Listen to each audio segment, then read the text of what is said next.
Hoje, senhores, é dia de unboxing e teste com uma coisa que eu curto muito.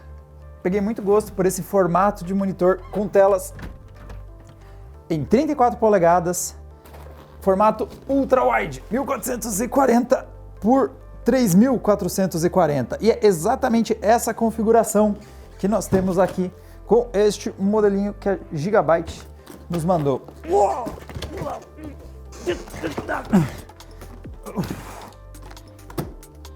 Esse lado é bonito, dá para deixar virado para vocês.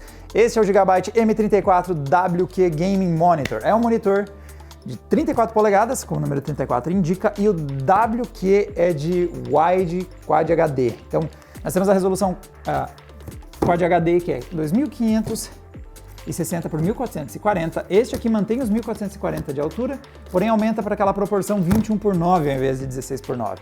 E partiu abrir. Vamos fazer um unboxing e mostrar para vocês esse monitor.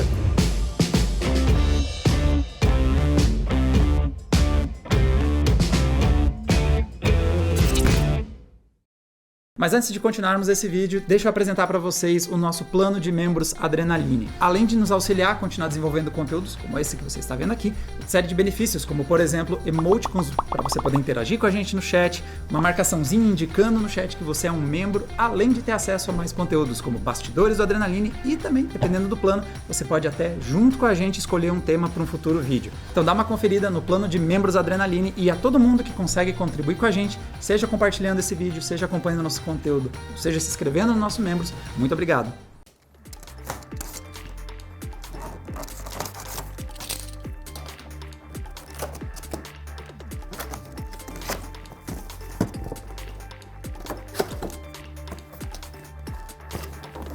Vamos lá, eu tenho um histórico de abrir com nenhuma graça e delicadeza as coisas, então vamos tentar uma vez acertar. Tem uma instrução aqui de pull. E eu acho que então, se eu puxar aqui nessa orientação, não vai desabar metade do conteúdo. Esse vácuo que dá.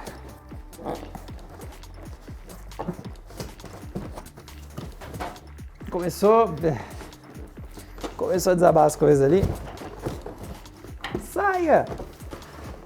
Eu vou socar aqui por trás, assim, ó. Desse lado pra cima. Não. Puta, agora tá de ponta cabeça o treco, né?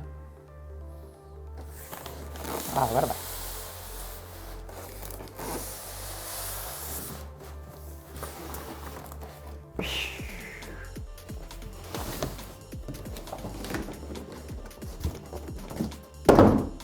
Suave. Beleza, acho que eu estou com ele invertido. Deixa eu tirar. Antes que eu faça merda. Acredito que seja essa a orientação, até porque tem aqui em cima já tem aqui na parte de cima o tripé. Vamos tirar ele daqui.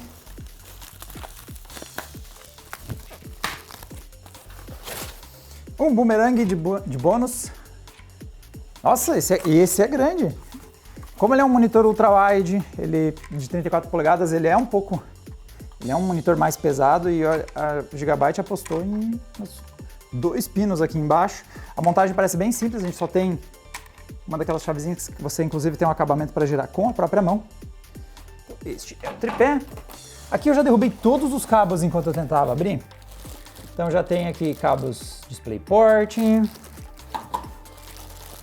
cabo de energia em padrões alienígenas e padrões brasileiros, é isso que eu preciso. Você vai para a caixa.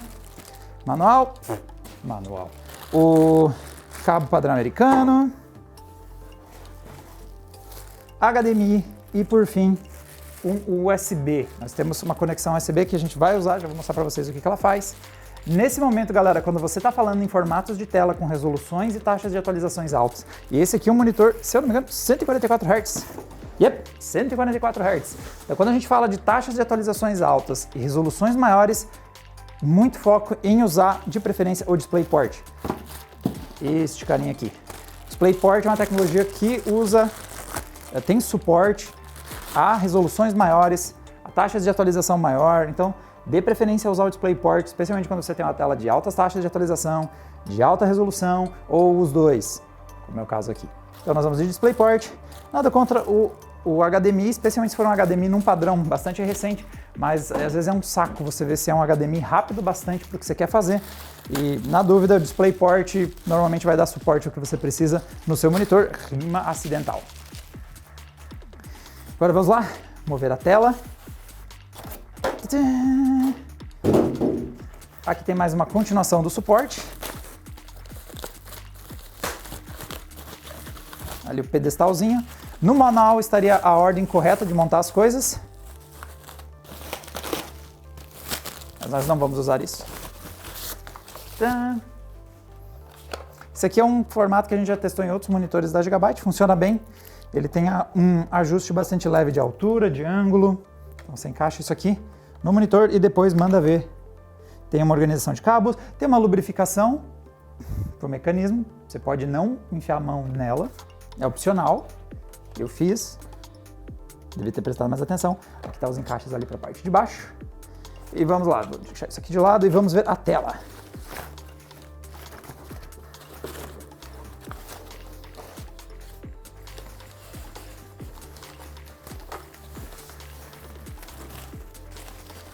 Muito carinho para manusear este carinha.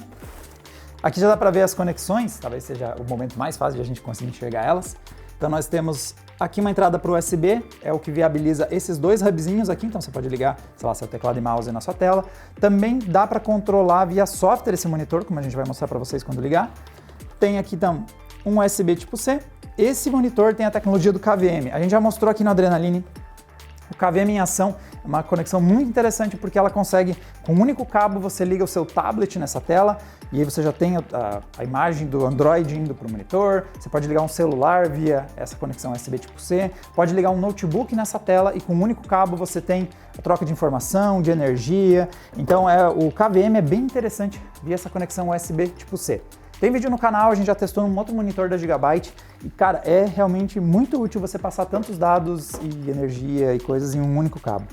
E fechando, um DisplayPort e dois HDMIs disponíveis. Tem bastante conectividade. Beleza? Vamos conectar o pedestal.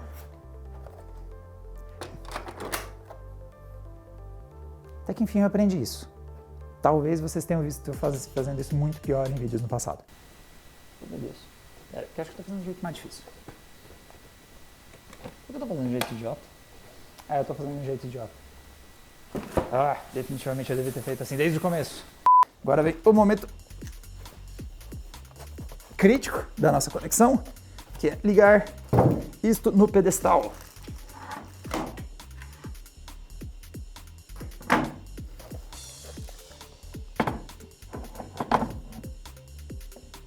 Desce. Desce, meu. Olha aqui, talvez eu tenha... Ah, tá. Esse preguinho tá pra cima.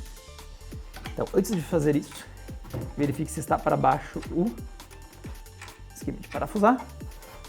E aí é só... Tcharam!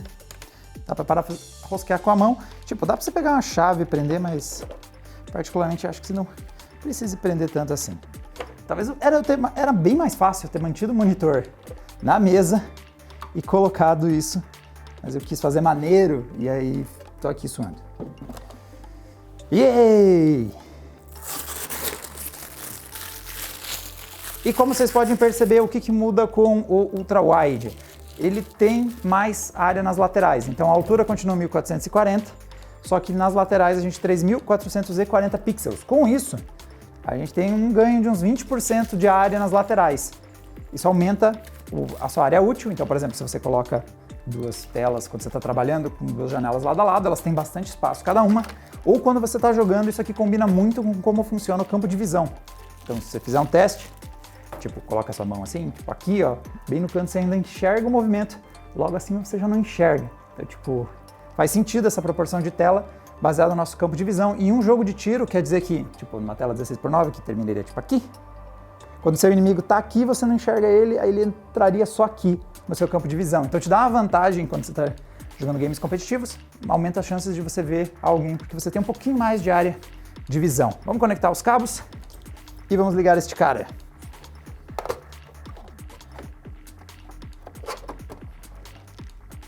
O DisplayPort está aqui. E aí uma coisa que você pode fazer nesse projeto, ele tem essa entradinha aqui, e dá para você organizar os cabos passando aqui por dentro do pedestal, dá uma ajudada no acabamento. Nossa senhora, esse cabo tá indo pra onde? Se você não fizer um ninho de rato, que nem eu fiz aqui com os cabos, dá para fazer um acabamento bem legal. Você vem aqui. Meu, esse cabo tá fazendo giro. Ai, meu Deus. Monta direito. Aqui. Como eu tô conseguindo esses feitos que eu tô fazendo aqui? Vem pra cá. Tá.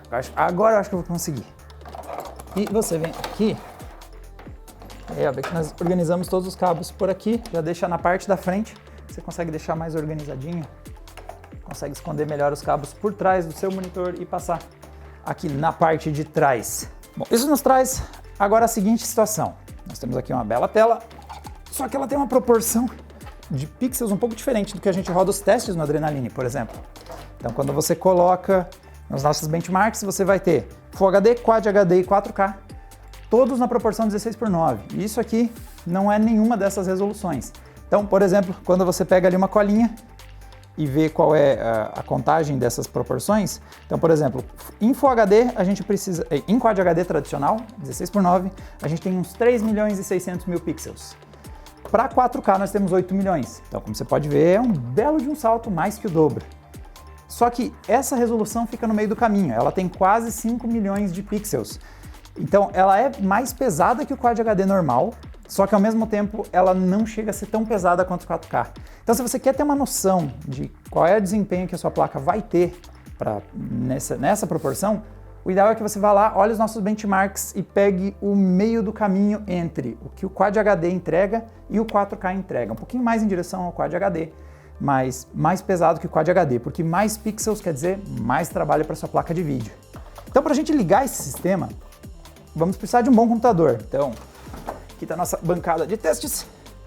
Está com o Ryzen 7 3800X, um processador que entrega altas taxas de quadro, mas não se preocupe com o processador. O processador ele vai ter trabalho, principalmente quando o seu jogo tiver muita geometria, muita inteligência artificial, uma taxa de quadros muito alta. Isso estressa o processador. A treta, uma tela com tanta resolução que nessa aqui da Gigabyte, é esse cara aqui. A placa de vídeo tem mais pixels para renderizar. Então é aqui que você precisa dar um upgrade. É por isso que definitivamente não é com essa 1650 que a gente está montado nesse exato momento que a gente vai fazer esses testes, esse gameplay. Você precisa de muito mais performance para empurrar tantos quadros. Então vamos dar um upgrade, vamos ali para a nossa gavetinha de placas de vídeo. E aqui nós temos a seguinte situação, olhando o line-up moderno da NVIDIA. Então, partindo lá das placas high-end, aqui no canto, com certeza se você pega uma 3080, 3080 Ti, que são placas que aguentam 4K, obviamente elas aguentam essa resolução. Aqui para o campo para 3070 e 3070 Ti também, você não deve ter problemas. E eu pararia nessa altura aqui. Esta é a 3060 Ti. Essa é uma placa que entrega com folga Quad HD, então ela não tem tanta performance para 4K, ela começa a ter um pouco de dificuldade, mas lembra que a gente está no meio termo entre Quad HD e 4K. Ela tem um balanço que provavelmente eu miraria nela. Para uma tela que nem aquela, eu iria pelo menos aqui em nível de performance. Dá para arriscar uma 3060? Dá, especialmente se ela tiver um design tão legal. Mas a 3060 já é uma placa que você vai ter que estar ciente que vai ter mais dificuldade, não vai poder simplesmente ligar qualidades muito altas se você quiser taxas de quadros altas, e principalmente você vai precisar de uma ajuda do DLSS em muitos desses cenários. Então, o cara para você fazer seria uma 3060 Ti. Line-up da AMD para lidar com essa resolução daquela tela, aí nós temos as seguintes opções. 6900 XT e 6800 XT, obviamente, você não tem problema, porque são placas que encaram 4K. Eu pararia mais ou menos nessa altura aqui. Essa é a Radeon RX 6700 XT, modelo também da Gigabyte. E ela é uma placa que encara bem Quad HD com uma certa folga. Dependendo do jogo, ela até encara 4K, ou seja, ela está naquele meio do caminho que a gente precisa. E às vezes a gente pode ligar o FSR em alguns games Infelizmente, ela não tem o recurso do DLSS, então tem que ficar de olho que às vezes esse pode ser um diferencial importante quando você está lidando com grandes resoluções, mas é uma placa que já tem desempenho mesmo sem o FSR para encarar essa resolução mais ou menos nesse caminho. E olhando placas mais antigas, eu ficaria de olho algumas RTX Série 20 também encarariam. Então, por exemplo, eu hoje jogo exatamente nessa resolução com uma 2070 Super. Ela ainda está dando conta, mas ela já precisa fazer alguns ajustes de qualidade gráfica, então não é tudo no Ultra, dentro do possível usando o DLSS para dar uma ajudinha para ela. Então, 2070 Super, 2080, 2080 Super, 2080 Ti, esses caras também vão conseguir encarar essa resolução. Eu vou ver o preço das minhas sugestões, vou ver se realmente a 6700 XT vai entregar um gameplay legal. Vamos com ela. Bom, e agora a gente está com o God of War rodando nessa tela, já está na resolução 3440 por 1440, estou usando o preset do alto e está rodando na faixa de uns 80, então dá pra gente pôr no Ultra, potencialmente eu ia começar a ficar mais próximo dos limites, mais próximo dos 60 frames, né? Agora eu tô com uma margem bem confortável de gameplay, uns 80, 70 frames. E um dos pontos altos dessa proporção de tela é games imersivos. Então você vê como eu tenho uma área extra. Eu estou usando parte dela para mostrar as estatísticas, mas se eu tirar elas aqui, olha o quanto a gente tem mais do campo de visão. Olha como é legal ver essa cena toda com esses 30% adicional de tela, né, com esse aumento de cada lado aí de 15%. Então, para games imersivos, como é o caso do God of War, essa experiência bem cinematográfica é muito bem-vindo. E para os competitivos... Peraí, eu tô tentando me afastar. Sai, mano. Ó, esse inimigo, por exemplo, bem no canto da tela, não estaria visível em 16:9, mas eu consigo ver ele porque eu estou usando uma proporção de tela 21:9. Então, para esse game aqui, tá que não faz tanta diferença, mas para um game competitivo, que eu estou cuidando de onde está vindo os inimigos, eu tenho muito mais área para cuidar alguém aparecendo por aqui e alguém aparecendo lá do canto direito da tela, então é uma coisa que faz bastante diferença. E para essa tela, como vocês podem ver, bom, não sei o quanto a câmera está trazendo essa experiência para vocês, é uma tela IPS com 91% do espectro DCI-P3, ou seja, ela tem uma precisão de cor muito boa com suporte HDR400. Então, é uma tela IPS, então eu posso jogar daqui e eu ainda vejo, quer dizer, tá porcaria, mas eu ainda consigo ler os elementos na tela, eu consigo ver, mas é porque o IPS realmente tem ângulos de visão muito bons. Obviamente você vai preferir ficar no ângulo certo. E para games competitivos, outra coisa que faz diferença é a questão da taxa de atualização. Então esse é um monitor que se atualiza 144 vezes por segundo, 144 Hz. A gente tem um vídeo no Adrena sobre o quanto é importante ter uma taxa de quadros mais alta para a galera que joga. E para mim, aqui mesmo rodando 80 frames, eu tenho uma fluidez extra na imagem, já que eu estou acima daqueles 60 tradicionais. E o tempo de resposta é de 1 milissegundo, ou seja, uma latência menor entre os comandos e a coisa acontecer na tela, dá a sensação do jogo ser mais responsivo. Para God of War, talvez não sinta tanta diferença assim, mas para com certeza um Warzone, um Rainbow Six, um CS é uma coisa que faria bastante diferença. E a gente está com 70 frames e o detalhe é o seguinte, se eu acesso lá o menu, eu ainda não estou usando o Fidelity FX Super Resolution. Então eu estou com o jogo em qualidade alta, não estou no Ultra, mas como vocês podem ver, a qualidade está ótima. E eu ainda nem liguei, por exemplo, um recurso aqui, poderia pôr no modo qualidade, o Fidelity FX Super Resolution. Eu senti a redução da nitidez, tipo, não está perfeita como estava antes, mas já tá, agora está 100 frames o gameplay. Ainda está um nível suficiente de qualidade, ainda está bonito o jogo. Eu acho que eu ficaria sem o Fidelity FX jogando ali a 80 frames, mas se você quer buscar os 144 Hz, vê que a gente já está passando mais próximo dessa experiência, usando o Fidelity FX, buscando um pouquinho de performance. E para a galera que for usar de preferência uma GeForce, vai ter a opção também do DLSS além do Fidelity FX para buscar um pouquinho de performance.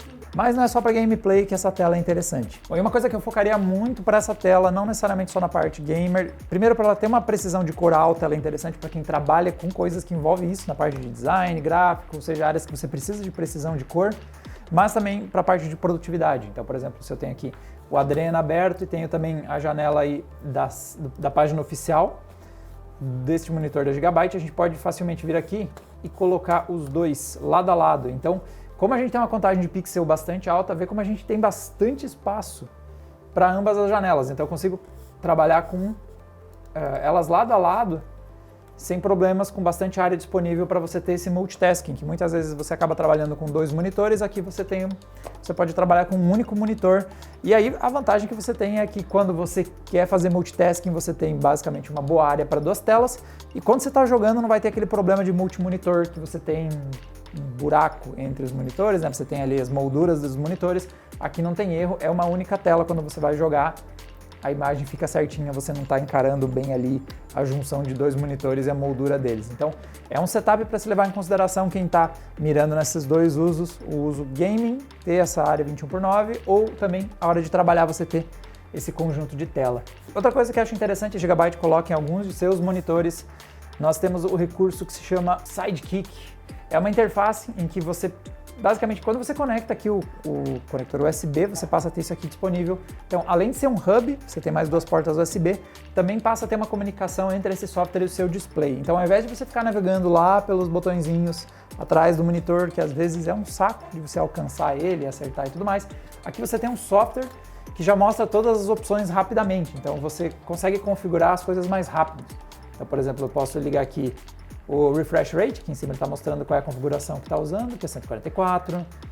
Você pode ligar o dashboard, você vai ter aqui no canto, ele está configurado para mostrar informações de hardware. Então, se você tiver, por exemplo, conectado um mouse nessa tela, ele pode dar informações do DPI do mouse. Tem também mais fácil aqui o Picture in Picture, que eu liguei, mas agora que eu me lembrei que não tem nada ligado em outra tela. Mas se tivesse alguma outra coisa ligada em outra tela, você poderia ter ela pequenininha aqui em alguma das laterais. Por exemplo, um outro PC que você tem ligado, você deixaria ele ali no canto e com isso conseguiria ter essas imagens lado a lado ou em proporções diferentes. E pode fazer ajustes. Então, por exemplo, troquei para o modo RTS RPG, então ele já está aplicando as modificações na tela, vou trocar para o modo FPS. E isso facilita bastante, porque normalmente navegar por esses menus é meio chatinho. E aqui você tem uma interface gráfica, o que é bem-vindo, é bem mais prático de você lidar do que ficar navegando por lá. E ele também tem algumas assistências para galera gamer nessas configurações por aqui. A gente pode habilitar o FreeSync, que é muito bem-vindo para você evitar o tearing. Você pode ligar o Crosshair, que é basicamente uma mira sempre na sua tela. Então você manda aquele no scope, mas na real tinha uma mira que se trapaceou no seu monitor. Quer dizer, se o anti-cheat não pega, não atrapassa, eu acho.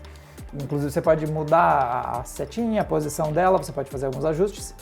Também temos a opção do Aim Stabilizer, que é o estabilizador de mira. Essa é uma tecnologia que faz o seguinte: você costuma ter bastante motion blur nos games. Então, uma das opções que você pode habilitar nesse monitor é que ele vai tentar contrabalancear o motion blur e entregar uma imagem mais nítida quando você está jogando. Então, dependendo do game, você não vai ter opção de tirar o motion blur, dependendo de qual é o motor gráfico, a tecnologia que ele usa. Às vezes ele te força a ter esse efeito de desfoque. Então, com esse recurso, o monitor vai pós-processar e vai tentar melhorar a nitidez da imagem, principalmente ajudando naquele momento que você está mirando, está mexendo a câmera e se preparando para atirar. E algumas outras coisinhas, você pode criar um timer que vai ficar aparecendo no canto da tela. Então, sei lá, se você tem algum jogo que a cada 5 minutos você precisa lembrar de fazer alguma coisa, você pode adicionar um timer durante seu gameplay, você tem no canto da tela, isso te avisando, ou você pôs esquentar pizza, você não quer que ela queime. Tem uma função no seu monitor que dá para fazer isso e dá para ligar depois vários atalhos. Vindo aqui nos hotkeys, você pode definir alguns atalhos para algumas dessas funções que eu fui listando por aqui. Então, vale a pena um monitor nesse formato? Uma coisa que você tem que ter em mente é, essa tela é bem mais cara que uma tela tradicional 16:9. Então quando a gente olha modelos da própria Gigabyte com perfis relativamente parecidos, 144 Hz, IPS, nós vemos no mercado brasileiro eles chegando na faixa dos R$ 2.100, R$ 2.200. Essa tela aqui, no momento que eu pesquisei, não encontrei uma disponível, mas ela costuma chegar na faixa dos R$ 4.000. Um monitor 34 polegadas, ultra-wide, Quad HD, com boas configurações, chega a partir dos 4.000, podendo chegar mais caro que isso, alguns modelos que a gente já testou aqui no Adrena. Então você está pagando basicamente o preço de 2 telas, mas ao mesmo tempo, como eu mostrei, ela meio que atua também como 2 telas, com essa vantagem de ser um único display, para quando você quer ter uma imagem com um campo de visão maior. Então, acho bastante relevante, acho que é uma opção que você tem que ter em mente, quando você está pensando em comprar 2 telas, talvez comprar somente uma faça mais sentido, apesar de monetariamente falando o preço sai meio parecido, você tem essa vantagem de ter um display que serve tanto para ter área para trabalhar, como também para quando você quer jogar ou consumir conteúdo, proporção do cinema, galera. Você também tem uma tela que vai atender muito bem e vai ter uma belíssima área disponível. A última coisa que eu colocaria entre as coisas a serem consideradas é, quando você está pegando esse formato de tela, talvez seja o momento de você optar por uma tela curva. Então esse modelo que a gente está testando aqui da Gigabyte tem uma tela do estilo plana, mas tem um modelo bastante parecido da própria Gigabyte e também tem outros fabricantes que trazem esse formato, com uma tela curva. E quando você tem um display desse tamanho, é interessante, principalmente porque os objetos bem no canto da tela ficam mais próximos do jogador. É o formato que eu uso em casa, recomendo bastante, acho bem interessante, porque você consegue, além de ter o teu campo de visão bem preenchido, também é mais fácil de você enxergar os objetos e elementos que estão mais no canto, enquanto que numa tela plana eles ficam um pouquinho mais afastados do seu campo de visão. É um pouco esquisito, principalmente para quem está vindo de uma tela plana, quando você troca para uma tela curva, é meio que quando você troca o óculos, não sei se alguém já passou por essa experiência, no começo parece que está errado por causa da curvatura da lente, mas depois de um tempo você se acostuma e é realmente muito confortável você ter 34 polegadas, Quad HD, alta taxa de atualização em um display curvo, mas lembre-se, isso vai ter um custo mais alto. Galera, para mais testes com hardwares e eletrônicos que a gente testa aqui no Adrena, só assinar o canal que vocês ficam aí sabendo quando a gente tiver a honra de brincar com umas publicidades. Vou mostrar os conteúdos aí para vocês da hora. E a gente se vê numa próxima. Tchau, tchau!